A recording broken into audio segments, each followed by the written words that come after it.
Essas peças aparentemente fazem parte do painel de qualquer caixa eletrônico. Na verdade, elas são fabricadas pela quadrilha e postas nos painéis dos caixas para captar informações como o número da senha e o saldo bancário dos clientes. Quando a pessoa vai sacar dinheiro numa agência, ela introduz o cartão na máquina de autoatendimento. Esse cartão é introduzido e o cartão é lido. E a operação é feita com a senha da pessoa. Ela retira o cartão. Quando existe um dispositivo como esse, sobreposto com fita dupla face sobre o original da agência, o cartão é operado normalmente no caixa, mas é lido também pelo dispositivo colocado pelos elementos da quadrilha. Esse dispositivo é conhecido entre os criminosos como chupa-cabra.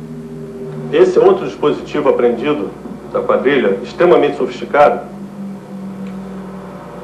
que imita uma carenagem de agência bancária para saque de caixa automático. Então isso aqui é sobreposto ao equipamento original da agência e por trás existem duas microcâmeras com transmissores, um microchip processador para armazenar as informações dos cartões e pilhas recarregáveis. Então isso pode funcionar por várias horas, acumulando dados de clientes. Além do microprocessador, ele tem uma microcâmera embaixo para digitação e outra em cima para ler o que está gravado no cartão em alto relevo. Repare só que o orifício das microcâmeras é praticamente imperceptível. Mas para onde vai a imagem que está sendo gravada do cliente digitando a senha? Foi isso que mais surpreendeu a segurança bancária e a própria Polícia Federal. Enquanto a pessoa opera o caixa eletrônico, as imagens e todas as outras informações são enviadas diretamente para um carro com dois integrantes da quadrilha. O carro fica estacionado nas proximidades do banco. Ali, os criminosos operam um laptop e uma maleta com dois pequenos monitores de TV que recebem as imagens. De posse da senha e de todas as informações da conta bancária da vítima, fica faltando um cartão magnético para acessar a conta. Segundo a polícia, isso é o de menos para os fraudadores. Todas as informações que eles obtiveram dessa forma passa para qualquer cartão que eles tenham. Pode ser um cartão roubado, furtado, um cartão de parque de diversão, de estacionamento, desde que tenha tarja magnética. E com esses cartões, eles vão na agência para sacar. Essas imagens foram gravadas quinta-feira passada. Elas mostram a quadrilha desarticulada se movimentando sem a menor cerimônia numa agência bancária na zona sul do Rio. O delegado Wilton Coelho aponta no vídeo detalhes da ação dos ladrões. O primeiro elemento da quadrilha entra no setor do autoatendimento com o chupa-cabra na mão e instala na primeira máquina de autoatendimento. Ele está de camisa vermelha e óculos escuros, cabelos compridos. De repente, uma funcionária do banco percebe a ação dos bandidos e arranca o dispositivo eletrônico que ele tinha acabado de instalar num caixa. O criminoso ainda tenta tomar dela o dispositivo, mas acaba sendo preso. É Washington Alves, que aparece aqui ao lado do comparsa Luiz Henrique Sópico. Em outro banco, esta imagem revela o momento exato da prisão de mais dois fraudadores. O chefe da quadrilha, William Ferreira do Monte, e Fábio Fernandes. Logo depois de William, a polícia prendeu José Ribamar Oliveira. As imagens dos dois ficaram gravadas na microcâmera que eles testavam na casa de Ribamar, e acabaram sendo vítimas da própria armadilha eletrônica. Ao todo, 5 integrantes da quadrilha foram presos, 4 estão indiciados e 2 conseguiram fugir. A Polícia Federal garante que a prisão desses dois é uma questão de tempo e que está investigando a atuação de outros grupos especializados em fraudes eletrônicas contra o sistema bancário.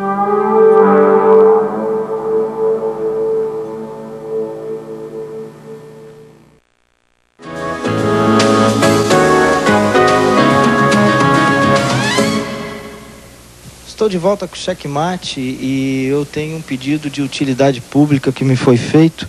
Se vocês localizarem essa pessoa que tem um monte de carteira falsa, cheque falso, notas falsas, essa pessoa que passa por nome de Franklin Silva, passa por nome de Francinildo Leandro França, se vocês virem essa pessoa, por favor, não se esqueça do nosso e-mail, checkmate@tvbv.com.br. Entre em contato conosco que a Polícia Federal trata dessa pessoa.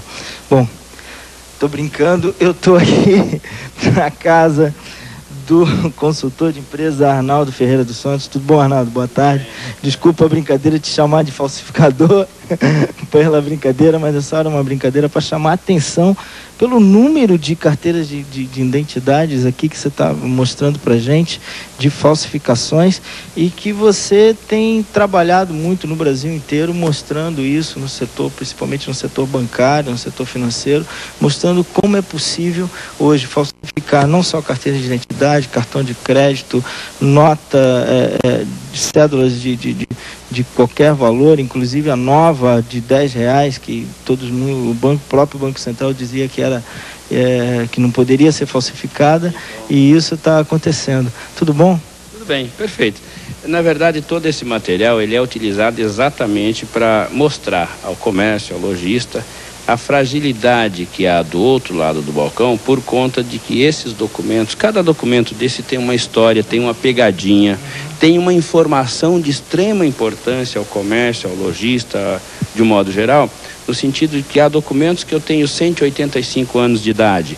Ora, eu tenho documentos com a minha foto, com o nome de mulher, e eventualmente documentos onde eu tenho o nome de sugiro que fique ligado. Então veja que, de fato, infelizmente, há muita ingenuidade, muita boa-fé por parte de quem tem a responsabilidade no processo de identificação. Agora eu queria que você mostrasse aqui, principalmente as carteiras de identidade, depois um pouco dos cheques, falasse um pouco dos tipos mais grosseiros, dos tipos mais sofisticados de falsificação. Perfeito. Por exemplo, essa carteira de identidade, se apresentada dentro de um porta-documento, como normalmente age um estelionatário, sempre apresenta um documento sobre um porta-documento. Você não tendo em mãos esse documento, ele não te possibilita ter este tipo de informação. Observem que eu estou dobrando o documento, logo a foto está saltando fora. Indício grosseiro de uma fraude inclusive de má qualidade, mas que, por um descuido, repito, ou por uma ingenuidade, enfim, um relaxamento por parte do lojista, acaba sendo induzido a acatar um documento desse como autêntico. Há casos de fraudes de boa qualidade, porém ainda se recomenda procedimentos do tipo: faça perguntas de tal forma que desestabilize emocionalmente o seu suposto cliente. E, porém, apesar de ter o documento em mãos, ainda você tem uma relativa suspeita, e principalmente em se tratando de uma pessoa estranha ao teu estabelecimento, uma pessoa independente de como ela possa estar trajada, isso é muito importante. Faça perguntas do tipo: fulano, por favor, o nome do seu pai, ou o nome de sua mãe, ou sua data de nascimento, de tal forma que, em sendo estelionatário, ele geralmente está preparado para perguntas do tipo: o senhor tem seu RG? O senhor sabe seu RG? O senhor tem telefone? Essas são as perguntas comumente feitas no Brasil inteiro. Então, esse tipo de pergunta desestabiliza emocionalmente. Você falou do traje, né? É comum a gente ver que as pessoas que estão vestidas principalmente de terno, principalmente os homens de terno, ou bem trajadas. Outro dia um amigo meu estava rindo porque veio no aeroporto, dois homens que estavam na frente dele foram revistados que estavam de terno, e ele que estava de jeans e tal, passou direto. Aí o cara que estava de terno perguntou: pô, você não vai revistar ele que tá de jeans? Quer dizer, ainda tem esse preconceito ainda, e que facilita muito a falsificação também, né? Perfeito. Eu costumo dizer que é o julgamento pela aparência. Nós temos que quebrar, você falou muito bem, nós temos que quebrar o paradigma do suspeito. Eu habitualmente trabalho de paletó e gravata e, como eu te falei, sempre que é autorizado por um estabelecimento comercial, por uma instituição bancária, eu me apresento para abrir conta bancária com documentos fraudados. Apenas, como te falei também, para mostrar a fragilidade do outro lado do balcão. Notadamente, os bancos têm no ambiente conta corrente estagiários ou estagiárias. Porém, pessoas que não têm compromisso com a instituição e nem a qualificação mínima necessária, adequada, e não por culpa deles, estão ali para abrir conta. Portanto, esses documentos são apresentados fotocópias de terceira, quarta, quinta geração e, o que é pior, acaba sendo aceito. E uma conta aberta de forma fraudulenta, a partir de talonário de cheque, a vítima é o comércio, é o lojista de modo geral, infelizmente. O próprio banco, ele abre a conta já com uma pessoa com a carteira falsa já.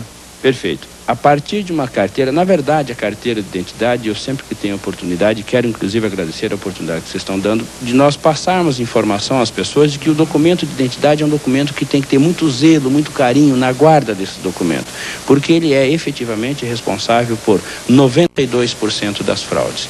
A partir de uma carteira de identidade fraudada, fabrica-se, e o computador ou a tecnologia infelizmente possibilita isso, fabrica-se um atestado de residência, demonstrativo salarial, olerite ou contra-cheque, e nós teríamos aí os 3 documentos básicos para abertura de conta. E aí, de novo, voltamos naquele círculo vicioso. E veja mais, a partir de uma conta aberta de forma fraudulenta, também me possibilita me habilitar em crediário em estabelecimentos comerciais. Da mesma forma que também me habilita a receber cartões de crédito, independente da bandeira, cartões autênticos, portanto, emitido por quem de direito, porém com a falsidade ideológica, ou seja, a fraude ideológica. Então, essas são, eu diria, as principais recomendações que nós poderíamos estar fazendo ao usuário de cartão, de cheque, enfim, de modo geral. Como é que o comércio, principalmente o comércio que recebe agora, nós vamos entrar na época de Natal, quer dizer, o volume de cheques, principalmente cheques pré-datados, é muito grande nessa época de pré-natal. Como é que o comércio pode tomar algumas providências, algumas atenções a mais, principalmente com os seus vendedores na hora de aceitar um cheque? Veja bem, tem sido muito comum, infelizmente, a nível nacional, o surgimento de cheques clonados. Uma das recomendações assim, importante no sentido da identificação do seu suposto cliente, veja de novo que eu estou ilustrando uma situação para aquele cidadão que não é... Cheque clonado. Cheque clonado. São cheques impressos, eventualmente em impressoras coloridas, e até casos de offset já foram detectados. Porém, o scanner tem sido um instrumento de utilidade hoje na mão. Mas a pessoa pode fazer em casa. Domesticamente, infelizmente. Claro que vai reproduzir um trabalho de péssima qualidade, mas para um comércio desinformado, o risco é iminente. Agora, a recomendação básica é que se passe o dedo na margem esquerda do cheque e, com certeza, o cheque clonado não terá o picote, ou seja, o indício de um canhoto aqui, aquela que é do cheque tradicional, um cheque emitido pelas vias normais. Além de que, nota-se aqui, nesse caso especificamente, que ele tem um brilho excessivo, típico de uma impressão fora dos padrões habituais de cheque. E, claro, observar o CMC7, que é essa informação no rodapé do cheque, ela é sempre compatível com a informação na parte superior do cheque. Ou seja, as mesmas informações reproduzidas aqui, elas necessariamente têm que estar repetidas na parte superior do cheque. Além disso, e veja que nós vamos voltar à questão da carteira de identidade. Por quê? Se você procede uma identificação correta, mesmo sendo fraude a partir de cartão clonado ou a partir de cheque clonado, você está inibindo a fraude porque você está procedendo corretamente no processo de identificação do cliente.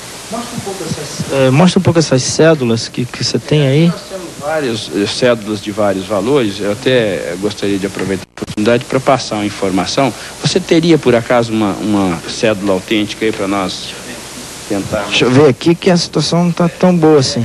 Deixa eu ver, tem aqui. Não de 50, não, de 100 não.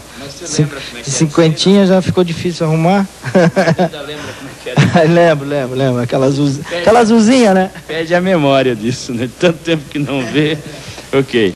Então veja aqui, nós temos Eu vou até tirar essa de 10 aqui. Mas ela vai voltar para você, fique tranquilo. Por favor. Nós vamos observar o seguinte, ó. Então você vai observar atentamente essa parte escura na margem direita aqui, ó, na frente da figura. Você vai passar a unha aqui, você vai perceber claramente aqui, ó, que há uma ranhura, que ela é áspera, ó. E isso é perfeitamente perceptível, ó. Tem um friso aqui. E você não vai encontrar nenhuma dessas situações em nenhuma das outras cédulas. Então essa é a forma, eu diria, mais tranquila, inclusive. Essa porque é papel moeda, ou seja, esta era uma cédula originalmente de R$1, lavada quimicamente, descolorida e reimpressa numa de maior valor. Essa daqui era de R$1. Originalmente de R$1. Isso é um procedimento que infelizmente também está sendo adotado hoje. Mágica que nem um repórter conseguiria fazer, né? Verdade, infelizmente, né? O fio de segurança, né? Uma falsificação de boa qualidade, na verdade, né? Agora, quais são os golpes, quais são os golpes, Arnaldo, que são mais dados hoje? Quer dizer, tu me passou aqui alguns golpes, tipo o bilhete premiado, do achadinho, do trouxinha, do chute, do Boa Noite Severino, do Boa Noite Cinderela, da raspadinha, da pirâmide, que fez tanto sucesso em Santa Catarina, das correntes, do carro zero. O carro zero são anúncios colocados no jornal, onde o código de área normalmente é de Betinho, é de São Bernardo do Campo, oferecendo um carro aí cuja entrada é 1.500, 2.000 de entrada, carro zero, e 48, 50 prestações, 200 e poucos reais.